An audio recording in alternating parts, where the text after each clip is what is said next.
শয়তান বলেছিল যে আল্লাহ আমি তোমার সমস্ত বান্দাগুলি দিয়া জাহান্নাম ভরে দেব। আল্লাহ তখন ফেরেশতাদেরকে ডেকে বলছিলেন, ফেরেশতারা শয়তানে বলল কি শুনেছো?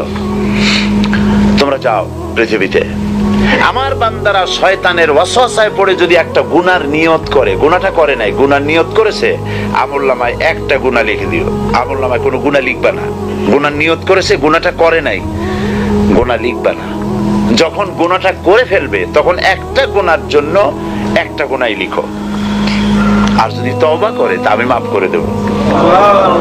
আর যদি আমার বান্দা একটা নেকের নিয়ত করে, একটা নেক কাজের নিয়ত যদি করে, তাহলে কাজটা করে নাই, নেক কাজের নিয়ত করেছে, হজে যাবে নিয়ত করেছে, যায় নাই, যেতে পারে নাই, এখনো দান করবে এখনো করে নাই, নিয়ত করেছে, আমলনামায় একটা নেকি লিখে দিবা।